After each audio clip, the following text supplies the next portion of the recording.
Hello everybody, c'est Gaps. On se retrouve aujourd'hui pour la quatrième et dernière partie de la formation PowerPoint. Alors désolé, ça a pris un petit peu de temps parce que j'ai eu quelques soucis avec ma carte son. Et comme aujourd'hui je vais vous parler des vidéos et du son dans PowerPoint, sans son c'est un peu embêtant. Voilà, donc on va commencer directement par les vidéos. Alors première chose à savoir, c'est que en ce qui concerne PowerPoint 2010, il n'accepte que le format WMV. Alors je vous incite à aller sur Google chercher comment convertir vos fichiers MP4 en WMV, et en ce qui me concerne, je ferai peut-être une vidéo sous peu pour vous montrer comment convertir une vidéo au format WMV. Voilà. Alors on va y aller tout de suite. Donc pour commencer, je vais insérer une nouvelle diapositive ici entre la 1 et la 2 pour pouvoir y mettre ma vidéo. Donc accueil, nouvelle diapositive. Alors là j'ai le choix, hein. Soit si je vais mettre un titre au-dessus de ma vidéo, je peux prendre titre et contenu, ou une vide, ou encore un contenu avec légende, donc la vidéo qui va se retrouver à droite et une légende à gauche. Excusez-moi, voilà. Moi, je vais prendre une vidéapositive, bien sûr. Une diapositive vide parce que je vais projeter ma vidéo en plein écran. Donc, une fois que c'est fait, je vais aller dans Insertion, Vidéo, et je fais Vidéo à partir du fichier parce que la vidéo se trouve sur mon ordinateur. Voilà, donc ici il s'est ouvert, je pense, directement dans le bon dossier. Non, c'est pas celui-là. C'est ici, parce que j'ai plusieurs dossiers PowerPoint. Voilà, dans Médias, et c'est celle-ci. Insérer. Voilà. Donc en ce qui me concerne, elle s'est mise directement à la taille de toute la diapositive. Je sais que pendant ma formation, chez certains, elle n'était pas entièrement, mais ici, ça m'est égal puisque je vais faire en sorte qu'elle soit en plein écran. Donc, ici, il m'a ouvert un onglet Outils vidéo, dans lequel il y a deux sous-onglets Format et Lecture. Alors, Format, ce sera tout ce qui concerne le format de la vidéo. Donc, si je veux y mettre un cadre ou un effet de style. La hauteur et la largeur. Voilà, ce genre de choses-là. Moi, ce qui m'intéresse, c'est l'onglet Lecture, ici. Voilà. Et surtout, les options vidéo. Alors, la première chose, c'est ici le début. J'ai deux options, automatiquement ou au clic.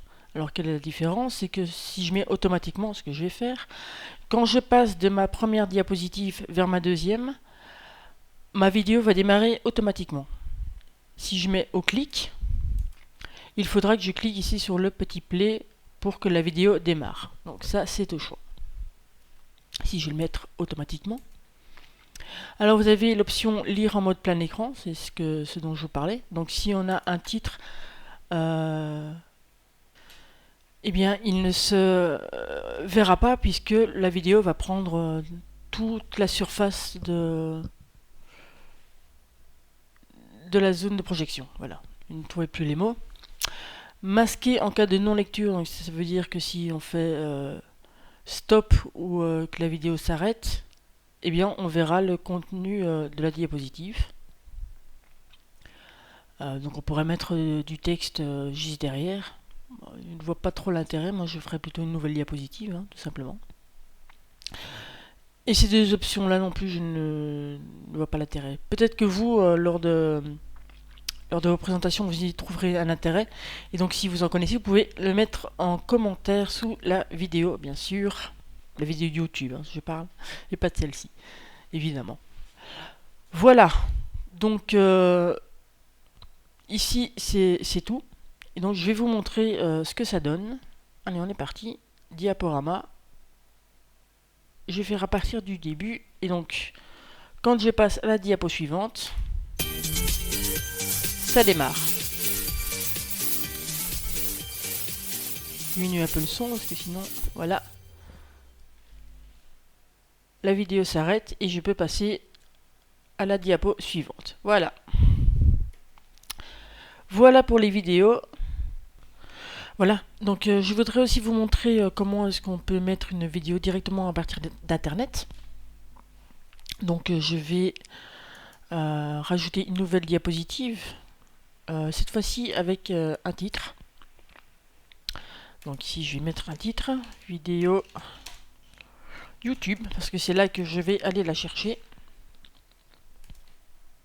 Donc ici on pourrait croire que je pourrais cliquer ici sur insérer un clip multimédia, mais ça va m'ouvrir en fait une fenêtre de l'explorateur, voilà. Et c'est seulement pour pouvoir insérer un fichier depuis mon ordinateur, et donc c'est pas ça qui m'intéresse. Moi je vais aller la chercher sur YouTube, donc je vais dans insertion, dans vidéo ici, où il y a la petite flèche, et je vais faire à partir d'un site web. Une fenêtre s'ouvre qui me demande de copier le code incorporé de ce site et de le coller dans la zone de texte ci-dessous. Alors ce code, où est-ce que je vais le chercher? Eh bien, je vais ouvrir YouTube, une page internet. Hop, je vais ici sur YouTube, sur ma chaîne. Je vais ouvrir la vidéo que je désire incorporer, donc par exemple celle-ci. Je la stoppe. Et en descendant, ici on a les options et on a partager. Donc je clique dessus. Là j'ai le choix entre partager, intégrer et email. Je vais aller sur intégrer. Et là je trouverai le code dont j'ai besoin pour insérer ma vidéo. Donc là je fais juste un CTRL-C pour copier. Je retourne dans PowerPoint. Et dans la zone de texte, je fais CTRL-V. Et puis je fais insertion. Voilà, ma vidéo est là. Je vais pouvoir l'agrandir. Voilà, pour qu'on la voie un peu mieux. J'ai de nouveau mon onglet outils vidéo qui est apparu, avec le format et lecture. Alors cet onglet-là, il faut savoir que si je sors de la vidéo, il disparaît. Hein. Il faut bien que la vidéo soit sélectionnée pour la voir. Donc les formats, c'est toujours pareil. Je vais pouvoir appliquer des styles.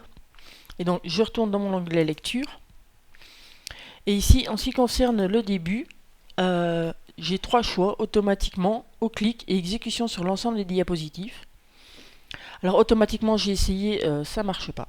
Je ne sais pas pourquoi, mais quand je passe d'une diapo à l'autre, la vidéo ne démarre pas automatiquement. Je suis obligé d'appuyer sur le bouton play.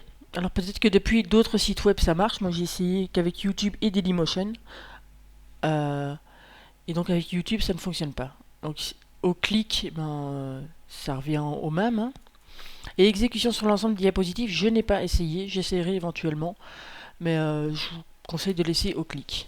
Alors il n'y a pas de possibilité de lecture en plein écran. Les boutons des vidéos YouTube, je vous montrerai ça tout de suite, apparaissent bien mais ils ne sont pas actifs. Donc impossible de mettre en plein écran depuis cet endroit-là ou de passer sur le site de YouTube.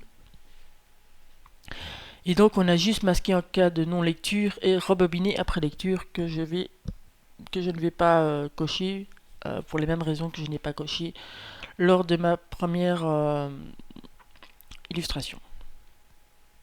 Donc je vais laisser comme ça et je vais vous montrer ce que ça donne. Donc diaporama, voilà. Je passe à la diapo suivante.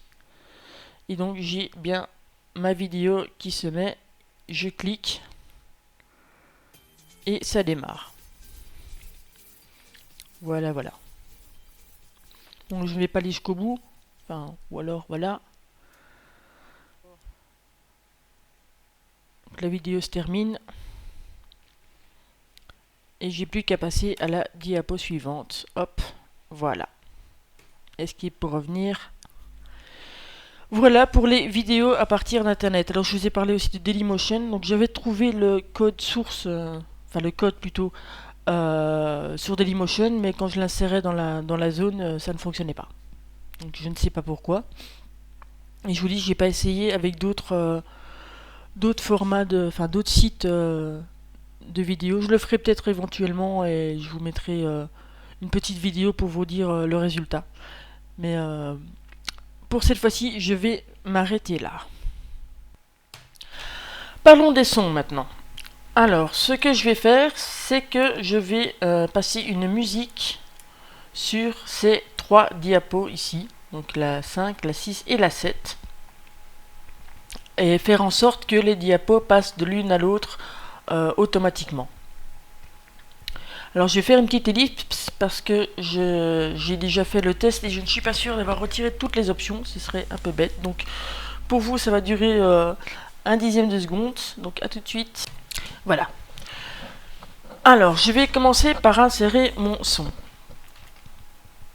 Donc pour ça, insertion, audio, à partir du fichier, et je vais chercher ici mon Newsstand 15 secondes.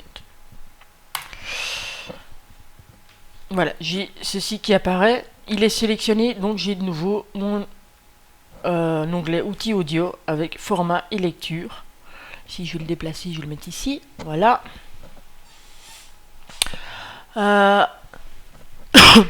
Excusez-moi. Donc, qu'est-ce qui est important ici? Puisque je veux passer de l'une à l'autre automatiquement, eh bien, il faut déjà que je sache combien de temps dure le son. Donc ici, j'ai fait un petit montage pour que ça dure 15 secondes. Et donc, je veux que ça passe de l'une à l'autre toutes les 5 secondes. Donc, pour commencer, je vais sélectionner mon son. Pas mon lecteur plutôt. Je vais aller dans lecture. Et donc ici, j'ai nouveau début. Et j'ai automatiquement, comme pour les vidéos, au clic, comme pour les vidéos, et exécution sur l'ensemble des diapositives. Alors qu'est-ce que ça veut dire? Ça veut dire que même si on passe à la diapositive suivante, le son va continuer de jouer. Alors que si je mettais au clic et automatiquement, eh bien ça s'arrêterait.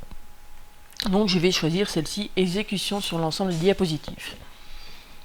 Masquer pendant la présentation, ça évite d'avoir ces petits trucs là. Même s'il faut savoir qu'on peut le changer. Je pense même qu'il y a moyen de mettre, voilà, remplacer par l'image. Donc si je mets... Est-ce que j'ai des images un peu mieux dans mon dossier? Images... C'est tout très grand. Hein. Bon. Alors on peut reprendre celle-ci. Ça marche hein? Oui, voilà. Et donc je n'aurai plus que ce petit bouton là. Donc on va le laisser comme ça et on va pas le masquer. Et les deux autres, toujours comme pour les vidéos. Voilà.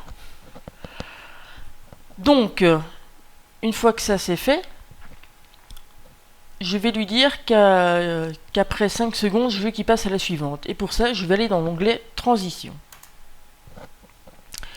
Et ici, dans Passer à la diapositive suivante, je décoche manuellement et je coche après. Si vous ne décochez pas manuellement, c'est celui-là qui va être pris en compte. Donc je coche après et je lui dis 5 secondes. Voilà. Et je peux aussi lui dire de quelle manière il doit passer à la suivante. Donc, par exemple en couvrant. Voilà. Et là, c'est bien entre celle-ci et celle-là que va se faire la transition et pas entre celle-là et celle-là. Pour celle-là et celle-là, c'est sur celle-ci que je dois travailler.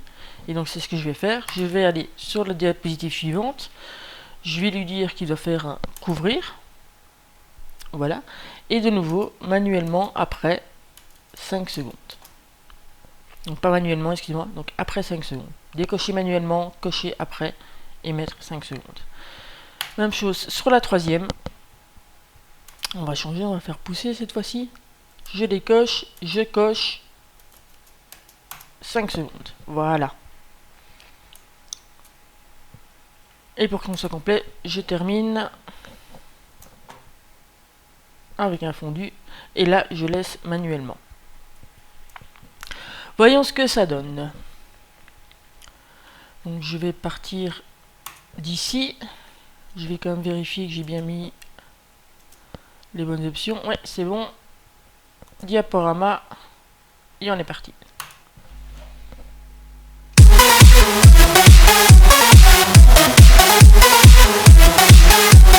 Le son, tout ce qu'on entend, j'ai vu, elle a changé.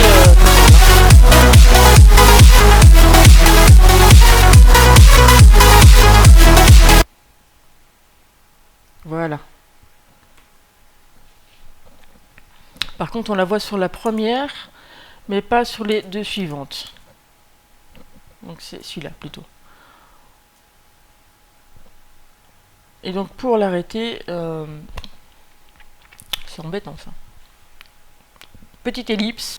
Donc non, je viens de vérifier et il n'y a pas de possibilité de l'arrêter en fait. Quand c'est parti, c'est parti. Donc voilà, il vaut mieux savoir ce qu'on fait. Et de bien vérifier avant de le lancer. Donc voilà, ce sera tout pour cette vidéo et pour cette formation PowerPoint. Je referai certainement des vidéos sur PowerPoint si je trouve des nouveautés, ou éventuellement sur PowerPoint 2013, où il y a des nouvelles choses, surtout au niveau des animations d'ailleurs.